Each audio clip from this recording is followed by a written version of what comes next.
first ever playoff game as well. And Chris Majors is up here, the head coach. And Coach, congratulations on a great season. But before we get into talking to you, let's talk a little bit about who we got back here. Andrew Conover, the quarterback, set some school records for passing yards, touchdowns, all kinds of good stuff. Only a junior.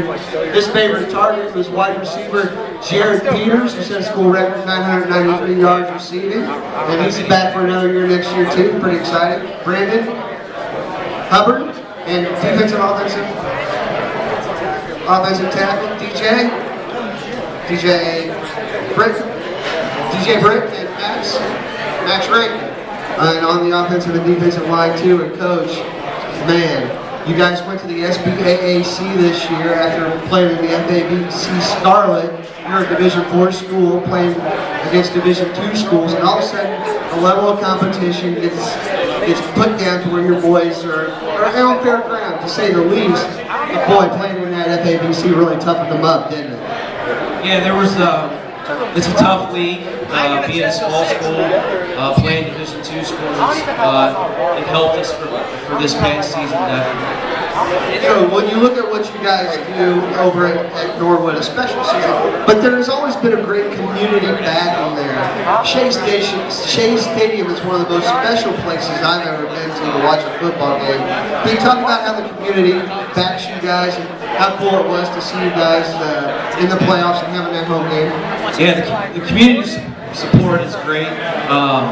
The people come out to Shea every Friday. Our last playoff game against Fenwick, it was near sellout crowd, great atmosphere, great players. When you look at what you guys accomplished, yeah, you got not only did you get to the playoffs, but you were fortunate to win a game. As you look at the future, you got a kid like Conover and Peters back again next season. And what do you do to make it to the next level? I mean, obviously you've got a taste of it, but Milton Union is in front of you. It's Clinton Massey. There's some very good teams in Region 16.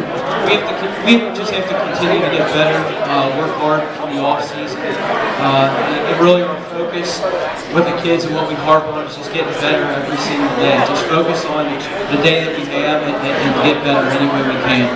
You came from the GCL South, bowler, coaching. What's the one thing that being in that tough of a league that you brought to make this team and this program even tougher? It's a mindset. My first year, we sat down with these guys and together we came up with a vision for this program, what we wanted this program to be about. And basically laid out a plan and told them that if they wanted to take this program to the next level, that they needed to block out the clutter, eliminate the distractions, and go to work and get things done. And if they worked hard and did what we asked them to do, that great things would happen. Well, let's talk to some of these kids back here. Let's go over here to Max on the defensive side of the ball. And Max, when you look at what you accomplished this season, and what's the one thing you're most proud of that you did on the field this past fall? I think it was great being able to come out and kind of just stick into a bunch of teams, and because we'd always kind of been the underdog in the league. It was great to come out and win. So, as your season went on, I want you to talk to a couple guys that aren't up here. Gabe Rice, Ronald Boston. How was it to play with those guys, and what did their leadership mean? Blocking for a kid like Gabe Rice is really easy to do, because he just doesn't go down. So you just kind of get in somebody's way and he'll make you look great. Sounds good. Let's move it over to DJ Britt. DJ, another one of these guys. And when you look at playing for Coach Majors, what was it like, not only to play for him, but the mindset, how it turned around at Norwood? He was the third coach in 4 years, and he brought a program that we all just decided to buy into, and we thought of him like as a father to us. Wanted to do what he wanted us to do. Looking at that game against Fenwick, I mean, to get there, not only to get on a game like that, you're beating the GCL school, but when the final bell rang, how cool was it? And what was the atmosphere like in the locker room? It was definitely one of the best games I've ever had. We don't win much all the time in our past 4 years.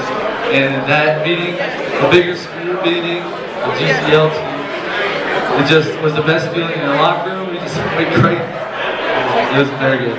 I'll bring it over to Brandon. And Brandon, you know, you got to play on the offensive line, the defensive line, play it both ways. And you weren't a particularly deep team, so what did you do to condition yourself to make sure that you played every down and as many downs as possibly? The only thing that you really can do is work hard every day. Like Coach Major said, take every day and try and get better from it. And I mean, just make sure you're at practice every day and go hard on both sides of the ball, and eventually it comes to it. Was there a moment this season when you thought, yeah, this team's going to be special? Where was that? Of course. I mean, at the beginning of the year, the bonding that this team had was just phenomenal. It was more than I've had any year of high school. And I mean, they're all my best friends. And playing with them was amazing. I couldn't ask for anything. Well, let's move it over to the offensive side of the ball. And a man with very few words, but very quick feet, Jared Peters. Jared, I mean, just a magical season for you. You're a 3-year starter already, a 3-year letterman, and you know, you and Conover had some great moments this past year. What did you guys do in the off season to make your timing click? Because no one really expected you two to have be such a dynamic duo. Not many people know, but me and Andrew flipped it actually. So it's a lot easier to do. It's good to know your quarterback when you're his brother and his team. So when you go home from practice every night, know that your brother's there, is there a lot of football talk, or you guys try to get away from it after practice? We talk about football every day, still basketball, baseball, we talk about football constantly. All right, let's bring it over to Andrew Conover. Andrew, another 3-year letterman, and you really got into the quarterback mode and felt very comfortable this year.